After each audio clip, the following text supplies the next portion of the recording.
अस्सलामुअलैकुम dear students. Physics का third chapter हमने स्टार्ट किया हुआ था और उसका आज हम टॉपिक कर रहे हैं change of momentum and collision. ठीक है, इससे पहले जो हमारा टॉपिक था वो कंजर्वेशन ऑफ मोमेंटम से रिलेटेड था। आज हम कर रहे हैं change of momentum and collision. ठीक है, सो टॉपिक हमारा है change of momentum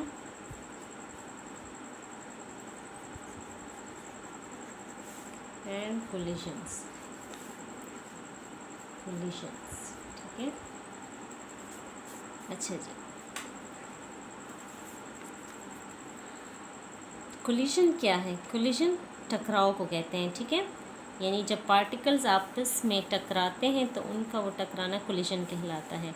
change of momentum and collision, जैसे देखिए हमने कंजर्वेशन ऑफ मोमेंटम पढ़ा था जिसमें हमने कहा था कि हमारे पास मोमेंटम जो है वो कंजर्व रहती है, उसमें चेंजेस नहीं आती। तो आज हम देखते हैं कि क्या कोलिशन की वजह से चेंजेस आती हैं या नहीं आती। ठीक है, अच्छा जी, पहले तो हम कोलिशन को डिफ़ाइन कर लेते हैं। कोलिशन क्या है? An event in which particles come close to each other and interact by means of forces is called collision. Collision की वजह से क्या होता है?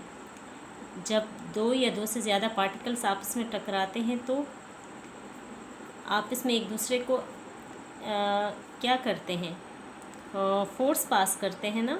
ठीक है, तो वो इनके बीच जो फोर्सेस हैं ये असल में कोलिशन की वजह से पैदा होती हैं। ठीक है, तो हम इसकी डेफिनेशन अपने पास नोट डाउन कर लेते हैं। पहले हमारे पास क्या है? Collision an event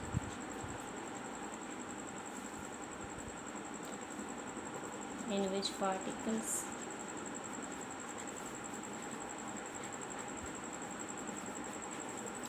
come close to each other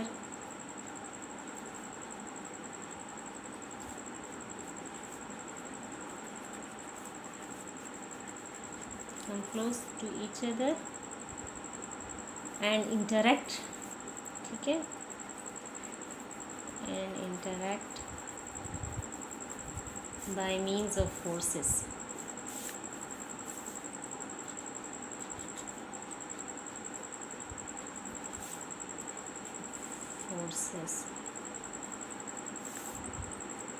is called collision.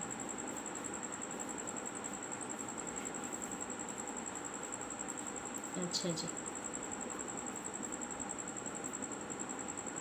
अच्छा, अब ये कोलिशन की वजह से जो फोर्सेस हैं इनको ये अज्यूम किया जाता है कि ये लार्ज फोर्सेस हैं। ठीक है, चले हम इसको समझने के लिए कंसिडर करते हैं एक सिस्टम जिसमें हमारे पास दो ऑब्जेक्ट्स हैं ए बी। ठीक है, चलें इसको थोड़ा सा एक्सप्लेन कर लेते हैं।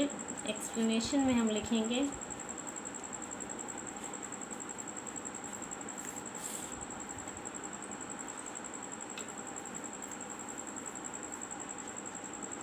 Consider a system.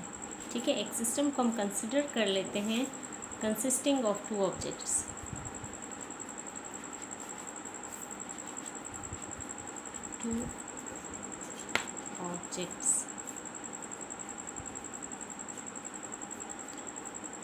A and B. ठीक है, ए एंड बी दो ऑब्जेक्ट्स हैं हमारे पास ऑफ मासेस, जिनकी मासेस क्या है हमारे पास? m1 and m2। ठीक है,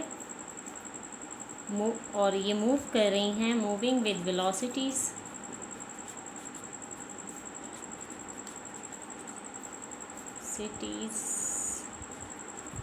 u1 एंड u2। ठीक है, ओके जी। अब क्या होता है? सच दैट आफ्टर कोलिशन, ठीक है, ये तो u1 और u2 उनकी इनिशियली वेलोसिटीज़ है ना, बिफोर कोलिशन है ये। Suppose that after collision, such that after collision उनकी collision their velocities become, masses तो चेंज नहीं होंगी लेकिन there velocities become v1 and v2।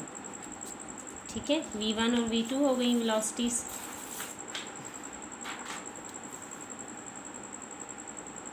अच्छा जी, तो the total momentum of the system before, पहले हम क्या करते हैं, बिफोर कोलिजन क्या है, बिफोर कोलिजन उनकी मोमेंटम क्या है, कोलिजन टोटल मोमेंटम इज